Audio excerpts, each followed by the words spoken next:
Hello everyone. Today's session is of chapter number 13 probability. ਬੇਟਾ probability ਦੇ ਵਿੱਚ ਆਪਾਂ ਮੋਸਟਲੀ +1 ਦੇ ਵਿੱਚ ਕਰ ਚੁੱਕੇ ਹਾਂ। +2 ਦੇ ਵਿੱਚ ਥੋੜਾ ਜਿਹਾ ਇਹਦਾ ਲੈਵਲ ਇਨਕਰੀਜ਼ ਕੀਤਾ ਹੋਇਆ ਹੈ। probability ਦਾ ਮਤਲਬ ਕੀ ਸੀਗਾ ਕਿ ਅਗਰ ਆਪਾਂ ਕਿਸੇ ਵੀ ਟਰਮ ਦੀ probability ਕਿਸੇ ਵੀ ਇਵੈਂਟ ਦੀ probability ਫਾਈਂਡ ਆਊਟ ਕਰਨੀ ਹੈ ਤਾਂ ਹੁੰਦਾ ਹੈ favourable cases divided by total number of outcomes. Favourable cases ਦਾ ਮਤਲਬ ਹੈ ਜਿਵੇਂ ਆਪਾਂ ਇੱਕ ਕੋਇਨ ਨੂੰ ਟੋਸ ਕੀਤਾ, ਇੱਕ ਕੋਇਨ ਨੂੰ ਟੋਸ ਕਰਨ ਤੋਂ ਬਾਅਦ ਆਪਣੇ ਕੋਲ ਦੋ ਕੇਸਿਸ ਆਣਗੇ ਹੈਡ ਐਂਡ ਟੇਲ। ਅਗਰ ਮੈਂ ਕਹਾਂ ਕਿ ਦੱਸੋ ਹੈਡ ਦੀ ਪ੍ਰੋਬੇਬਿਲਿਟੀ ਕਿੰਨੀ ਹੈ ਤਾਂ ਤੁਸੀਂ ਕੀ ਲਿਖੋਗੇ 1 ਆਊਟ ਆਫ ਟੋਟਲ ਕਿੰਨੇ ਹੈ 2, ਤਾਂ ਹੈਡ ਦੀ ਪ੍ਰੋਬੇਬਿਲਿਟੀ ਹੋਗੀ 1/2। ਐਂਡ ਅਗਰ ਮੈਂ ਕਹਾਂ ਟੇਲ ਦੀ ਪ੍ਰੋਬੇਬਿਲਿਟੀ ਕੱਢੋ ਤਾਂ ਟੇਲ ਦੀ ਪ੍ਰੋਬੇਬਿਲਿਟੀ ਟੇਲ ਵੀ ਇੱਕ ਵਾਰੀ ਆਊਗਾ ਤਾਂ ਉਹਦੀ ਪ੍ਰੋਬੇਬਿਲਿਟੀ ਵੀ 1 ਆਊਟ ਆਫ 2। ਤਾਂ ਪ੍ਰੋਬੇਬਿਲਿਟੀ ਕੀ ਹੁੰਦੀ ਹੈ favourable cases divided by total number of outcomes.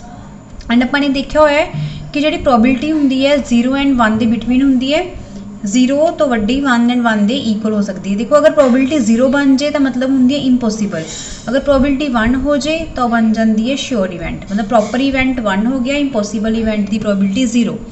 ਇਹ ਵੀ ਪੜਿਆ ਹੋਇਆ ਹੈ ਕਿ ਆਪਾਂ ਨੇ ਪ੍ਰੋਬੇਬਿਲਿਟੀ ਆਫ ਯੈਸ ਔਰ ਪ੍ਰੋਬੇਬਿਲਿਟੀ ਆਫ ਨੋਟ, ਮਤਲਬ ਡੈਸ਼ ਦਾ ਮਤਲਬ ਕੀ ਹੈ ਕਿ ਪ੍ਰੋਬੇਬਿਲਿਟੀ ਆਫ ਨੋਟ ਮਤਲਬ A the probability and A the note ਹੋਣ ਦੀ ਪ੍ਰੋਬੇਬਿਲਿਟੀ ਕਿਹਦੀ ਇਕੁਅਲ ਹੁੰਦੀ ਹੈ 1 ਦੇ। ਇਹ ਆਲਰੇਡੀ ਬੇਟਾ ਤੁਸੀਂ +1 ਦੇ ਵਿੱਚ ਕਰ ਚੁੱਕੇ ਹੋ, ਓਨਲੀ ਥੋੜਾ ਰਿਵਾਈਜ਼ ਕਰਵਾਇਆ ਹੈ ਬੇਟਾ। ਜੋ +2 ਦਾ ਮੇਨ ਟੌਪਿਕ ਹੈ this is conditional probability. Probability ਦੇ ਵਿੱਚ ਕੀ ਹੁੰਦਾ ਹੈ, ਇਹਦੇ ਵਿੱਚ ਆਪਾਂ ਕੀ ਕੱਢਣੀ ਹੁੰਦੀ ਹੈ ਕਿ ਇੱਕ ਪ੍ਰੋਬੇਬਿਲਿਟੀ ਤੁਹਾਨੂੰ ਗਿਵਨ ਹੋਊਗੀ, ਇੱਕ ਇਵੈਂਟ ਦੀ ਪ੍ਰੋਬੇਬਿਲਿਟੀ ਗਿਵਨ ਹੋਊਗੀ, ਇੱਕ ਦੀ ਤੁਸੀਂ ਖੁਦ ਕੱਢਣੀ ਹੈ ਗਿਵਨ ਦੇ ਬੇਸ ਤੇ। ਹੁਣ ਜਿਵੇਂ probability of A condition by B, ਮਤਲਬ probability of A find out ਕਰਨੀ ਹੈ if B has already occurred. ਅਗਰ B ਆਲਰੇਡੀ ਅਕਰਡ ਹੈ ਐਂਡ ਆਪਾਂ ਨੇ ਫਾਈਂਡ ਆਊਟ ਕਰਨਾ ਹੈ ਪ੍ਰੋਬੇਬਿਲਿਟੀ ਆਫ B, ਤਾਂ ਇਹਨੂੰ ਲਿਖਿਆ ਕਿਵੇਂ ਜਾਂਦਾ ਹੈ probability of A conditional by B। ਤੁਹਾਨੂੰ ਇਹਦਾ ਫਾਰਮੂਲਾ ਕੀ ਹੁੰਦਾ ਹੈ probability of intersection upon probability of B। ਤੇ ਇਸ ਗੱਲ ਦਾ ਧਿਆਨ ਰੱਖਣਾ ਹੈ ਕਿ probability of B non zero ਹੋਣੀ ਚਾਹੀਦੀ ਹੈ। ਐਂਡ ਸੈਕੰਡਲੀ ਅਗਰ ਆਪਾਂ B ਅਪੋਨ A ਕੱਢਾਂਗੇ ਜਿਹਦੇ ਵਿੱਚ A ਇਜ਼ ਆਲਰੇਡੀ ਅਕਰਡ ਹੋਊਗਾ, ਹਮੇਸ਼ਾ ਨੀਚੇ ਵਾਲਾ ਆਲਰੇਡੀ ਅਕਰਡ ਹੁੰਦਾ ਹੈ, ਤੈਨੂੰ ਕਿਵੇਂ ਲਿਖਾਂਗੇ probability of A intersection B upon probability of A and probability of A is non zero.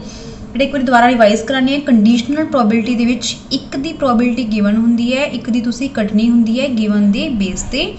ਜਿਵੇਂ probability of A condition by B, ਤਾਂ B is already occur and we want to find A on the basis of B। ਤਾਂ probability of A if B has already occurred. A upon B ਦੇ ਵਿੱਚ B given ਹੋਊਗਾ, B upon A ਦੇ ਵਿੱਚ A given ਹੋਊਗਾ, ਤਾਂ A upon B ਕੱਢਣ ਦਾ formula intersection, B upon A ਦੇ ਵਿੱਚ ਵੀ ਇੰਟਰਸੈਕਸ਼ਨ। ਅਗਰ B ਨੀਚੇ ਹੈ ਤਾਂ B ਨੀਚੇ ਆਊਗਾ, ਅਗਰ A ਨੀਚੇ ਹੈ ਤਾਂ A ਨੀਚੇ ਹੋਊਗਾ। ਹੁਣ ਦੇਖੋ ਬੇਟਾ ਇਸ ਬੇਸ ਤੇ ਕੁਐਸਚਨ ਹੈ ਉਹ ਕਰਵਾ ਰਹੀ ਹਾਂ। ਕੁਐਸਚਨ ਨੰਬਰ 1 ਹੈ a black and red die are roll together, ਮਤਲਬ ਬਲੈਕ ਤੇ ਰੈਡ ਡਾਈ ਨੂੰ ਰੋਲ ਕੀਤਾ ਆਪਾਂ ਨੇ। Find the conditional probability of obtaining the sum 8 given that the red die resulted in a number less than 4। given part ਹੈ ਆਪਣੇ ਕੋਲ red ਡਾਈ ਹੈ, ਮਤਲਬ 2 ਨੂੰ ਟੋਸ ਕੀਤਾ ਹੋਇਆ ਜਿਹਦੇ ਵਿੱਚ ਰੈਡ ਡਾਈ ਜਿਹੜੀ ਹੈਗੀ ਹੈ ਉਹ ਰਿਜ਼ਲਟਡ ਇਨ ਅ ਨੰਬਰ ਲੈਸ ਦੈਨ 4। 4 ਤੋਂ ਘੱਟ ਨੰਬਰ ਲੈਣੇ ਆਪਾਂ ਨੇ ਤੇ ਫਾਈਂਡ ਕਰਨੀ ਹੈ ਪ੍ਰੋਬੇਬਿਲਿਟੀ ਓਬਟੇਨਿੰਗ ਦੀ ਸਮ 8। ਹੁਣ ਦੇਖੋ 2 ਡਾਈ ਰੋਲ ਕੀਤੀਆਂ, ਰੈਡ ਡਾਈ ਦੇ ਨੰਬਰਸ ਨੂੰ ਮੈਂ ਨਾਲ ਲਿਖਿਆ ਹੋਇਆ, ਗ੍ਰੀਨ ਦੇ ਨਾਲ ਲਿਖਿਆ ਹੋਇਆ ਐਂਡ ਬਲੈਕ ਨੂੰ ਲਿਖਿਆ ਹੋਇਆ ਪਿੰਕ ਦੇ ਨਾਲ। ਹੁਣ ਦੇਖੋ ਇਹ ਨੰਬਰ ਹੈਗੇ ਰੈਡ ਦੇ, ਇਹ ਨੰਬਰ ਹੈਗੇ ਬਲੈਕ ਦੇ। ਆਪਾਂ ਨੂੰ ਪਤਾ ਹੈ ਕਿ ਜਦੋਂ 2 ਡਾਈ ਰੋਲ ਕਰਦੇ ਤਾਂ ਸੈਂਪਲ ਸਪੇਸ, ਇਸ ਦਾ ਮਤਲਬ ਹੈ ਸੈਂਪਲ ਸਪੇਸ ਦੇ ਵਿੱਚ ਕਿੰਨੇ ਨੰਬਰ ਬਣਨਗੇ 36 ਕੇਸਿਸ ਹੋਣਗੇ। ਤਾਂ E ਹੋਗਾ ਸਮ ਆਫ 8 ਐਂਡ F ਹੈ ਰੈਡ ਡਾਈ ਲੈਸ ਦੈਨ 4। ਇਹ 2 ਇਵੈਂਟ ਦੀ ਗੱਲ ਹੋ ਰਹੀ ਹੈ, ਇੱਕ ਨੂੰ E ਲੈ ਲਿਆ ਇੱਕ ਨੂੰ F। E ਦੇ ਵਿੱਚ ਕੀ ਹੈ ਕਿ ਪ੍ਰੋਬੇਬਿਲਿਟੀ ਦਾ ਜਿਹਦਾ ਸਮ 8 ਆਉਣਾ ਚਾਹੀਦਾ ਹੈ ਐਂਡ F ਦੇ ਵਿੱਚ ਹੈ ਕਿ ਰੈਡ ਡਾਈ ਲੈਸ ਦੈਨ 4। ਦੇਖੋ ਸਮ ਕਿਹਦਾ 8 ਆ ਰਿਹਾ ਇਹਦੇ ਵਿੱਚੋਂ 3 5 ਦਾ, 5 3 ਦਾ, 6 2 ਦਾ, 2 6 ਦਾ, 4 4 ਦਾ, ਸਮ ਸਾਰਿਆਂ ਦਾ 8 ਲੈ ਲਿਆ। F ਦੇ ਵਿੱਚ ਹੈ ਕਿ ਰੈਡ ਡਾਈ ਦੇ ਉੱਪਰ 4 ਤੋਂ ਲੈਸ ਨੰਬਰ, ਰੈਡ ਡਾਈ ਆਪਾਂ ਕਿਹੜੀ ਲਿੱਤੀ ਹੈ ਫਸਟ ਵਾਲੀ, ਰੈਡ ਡਾਈ ਦੇ ਉੱਪਰ ਲੈਸ ਫਸਟ ਨੰਬਰ ਦੇਖੋ ਰੈਡ ਗ੍ਰੀਨ ਵਾਲੇ ਫਸਟ ਨੰਬਰ ਚੱਕ ਲਓ, ਇਹ ਰੈਡ ਡਾਈ ਵਾਲੇ ਤਾਂ ਫਸਟ ਲਾਈਨ ਆ ਜੂਗੀ ਇਹਦੇ ਵਿੱਚ ਸਾਰੀ, ਸੈਕਿੰਡ ਲਾਈਨ ਸਾਰੀ ਆ ਜੂਗੀ ਕਿਉਂਕਿ ਇਹਦੇ ਵਿੱਚ 2 2 2 ਰੈਡ ਡਾਈ ਦੇ ਨੰਬਰ 4 ਤੋਂ ਘੱਟ ਹੈ। 3 1 3 2 3 3 3 4 3 5 3 6 ਆ ਜਾਊਗਾ ਬਿਕੋਜ਼ ਆ ਸਾਰੇ ਨੰਬਰ ਕੀ ਹੈ ਜਿਹੜੇ ਇਹਦੇ ਪਹਿਲੇ ਨੰਬਰ ਦੇਖਣੇ ਆ ਸਿਰਫ ਆਪਾਂ ਰੈਡ ਡਾਈ ਮਤਲਬ ਪਹਿਲੇ ਵਾਲੇ ਨੰਬਰ ਦੇਖਣੇ ਆ ਜਿਹੜੇ 4 ਤੋਂ ਘੱਟ ਹੈ। ਨੈਕਸਟ ਵਾਲੇ ਨੰਬਰ ਆਪਾਂ ਨਹੀਂ ਲਵਾਂਗੇ ਬਿਕੋਜ਼ ਰੈਡ ਡਾਈ ਦੇ ਵਿੱਚ 4 ਆ ਗਿਆ ਰਿਜੈਕਟ, 5 ਵੀ ਰਿਜੈਕਟ ਹੋ ਗਿਆ, 6 ਵੀ, ਤਾਂ ਆ ਸਾਰੇ ਨੰਬਰ ਆਪਾਂ ਇਸ 'ਚ ਲਿਖ ਲਏ F ਦੇ ਵਿੱਚ। ਠੀਕ ਹੈ ਨਾਓ ਦੇਖੋ E ਤੇ F ਦੇ ਵਿੱਚ ਕਾਮਨ ਕੀ ਆਇਆ, E ਤੇ F ਦੇ ਵਿੱਚ ਕਾਮਨ ਆਇਆ ਇੱਕ ਤਾਂ 3 5 ਕਾਮਨ ਆਇਆ ਕਿਉਂਕਿ 3 5 ਇੱਥੇ ਵੀ ਹੋਊਗਾ 3 5 ਇੱਥੇ ਵੀ ਹੈ। ਇੱਕ ਕਾਮਨ ਆਇਆ ਇਹਦਾ ਆਪਣਾ 2 6 ਬਿਕੋਜ਼ 2 6 ਇੱਥੇ ਵੀ ਹੈ ਤੇ 2 6 ਇਹਦੇ ਵਿੱਚ ਵੀ ਆਇਆ ਆਪਣੇ ਕੋਲ, ਤਾਂ E ਇੰਟਰਸੈਕਸ਼ਨ F ਆਇਆ 3 5 ਐਂਡ 2 6। ਠੀਕ ਹੈ, ਹੁਣ ਦੇਖੋ ਪ੍ਰੋਬੇਬਿਲਿਟੀ ਆਫ E ਕਿੰਨੀ ਹੋਊਗੀ, E ਦੇ ਵਿੱਚ ਕਿੰਨੇ ਨੰਬਰ ਆਇਆ 1 2 3 4 5, ਤਾਂ ਪ੍ਰੋਬੇਬਿਲਿਟੀ ਆਫ E ਹੋਊਗੀ 5, ਟੋਟਲ ਕਿੰਨੇ 36 ਤਾਂ 5/36। ਪ੍ਰੋਬੇਬਿਲਿਟੀ ਆਫ F ਦੇ ਵਿੱਚ ਕਿੰਨੇ ਆਇਆ ਦੇਖੋ 6 6 12 6 18, ਤਾਂ total number of in F 18 cases ਹੋ ਗਏ ਆਊਟ ਆਫ ਕਿੰਨੇ ਹੈ ਵੀ 36, ਐਂਡ ਇੰਟਰਸੈਕਸ਼ਨ ਦੇ ਵਿੱਚ ਕਿੰਨੇ ਨੰਬਰ ਆਇਆ 2 ਆਊਟ ਆਫ 36।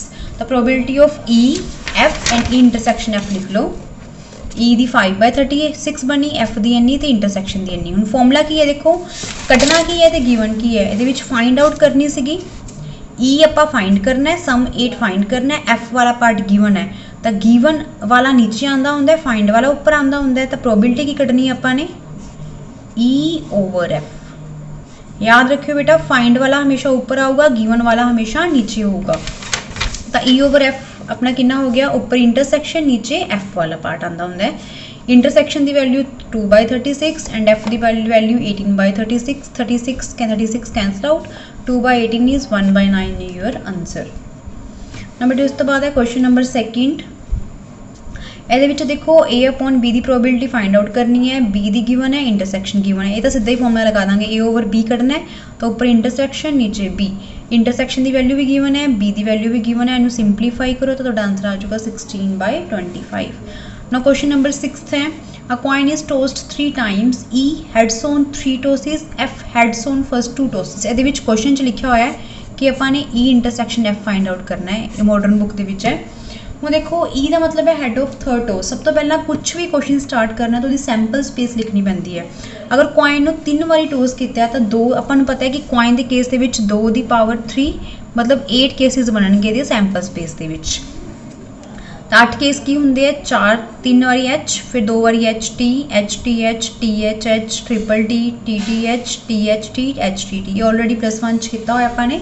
बेटा E ਦੇ ਵਿੱਚ ਹੈ ਹੈਡ ਔਨ ਥਰਡ ਟੋਸ। ਦੇਖੋ ਹੈਡ ਔਨ ਥਰਡ ਟੋਸ ਵਾਲੇ ਕਿਹੜੇ ਕੇਸ ਹੈ, ਇੱਕ ਕੇਸ ਆ ਹੋ ਗਿਆ ਥਰਡ ਟੋਸ ਹੈ, ਇੱਥੇ ਵੀ ਹੈਡ ਹੈ ਥਰਡ ਟੋਸ ਤੇ, ਇੱਥੇ ਵੀ ਤੇ ਇੱਥੇ ਵੀ, ਤਾਂ 4 ਕੇਸ ਹੋ ਗਏ E ਦੇ। F ਦੇ ਵਿੱਚ ਹੈ heads on first 2 tosses, first 2 toss ਦੇ ਉੱਪਰ ਹੈਡ ਆਵਲਾ ਹੋ ਗਿਆ, ਆਵਲਾ ਬਸ 2 ਕੇਸ ਹੀ ਹੈ ਜਿਹਦੇ ਉੱਪਰ ਹੈਡ ਹੈ ਫਰਸਟ 2 ਟੋਸਿਸ, ਦੋਨਾਂ ਦੇ ਵਿੱਚੋਂ ਕਾਮਨ ਐਲੀਮੈਂਟ ਬਣਿਆ HHH, HHH, ਤਾਂ ਇੰਟਰਸੈਕਸ਼ਨ ਬਣ ਗਈ HHH। ਤਾਂ E ਦੀ ਪ੍ਰੋਬੇਬਿਲਿਟੀ ਕਿੰਨੀ ਹੈ, ਟੋਟਲ ਕੇਸ ਹੈ 4 ਆਊਟ ਆਫ E ਦੇ total case 4, sample space total case 8, ਤਾਂ probability of E 4/8, probability of F 2/8, intersection ਦੇ ਵਿੱਚ ਆਇਆ ਓਨਲੀ 1 ਤਾਂ 1/8। ਆਪਾਂ ਕੱਢਣੀ ਹੈ E ਓਵਰ F। ਇਹ ਕੁਐਸਚਨ ਸਪੈਸ਼ਲੀ ਮੈਂਸ਼ਨ ਹੈ ਕਿ E ਓਵਰ F ਹੀ ਕੱਢਣਾ ਹੈ, ਤਾਂ ਉੱਪਰ ਇੰਟਰਸੈਕਸ਼ਨ ਨੀਚੇ F, intersection the value 1/8 and F the value is 2/8, 8 and 8 cancel out, तो we get 1/2 is your answer। बेटा बाकी क्वेश्चंस इस नाल दे ने एंड तुसी खुद ट्राई करना है, अगर कोई डाउट है then you can ask me at any time। Thank you.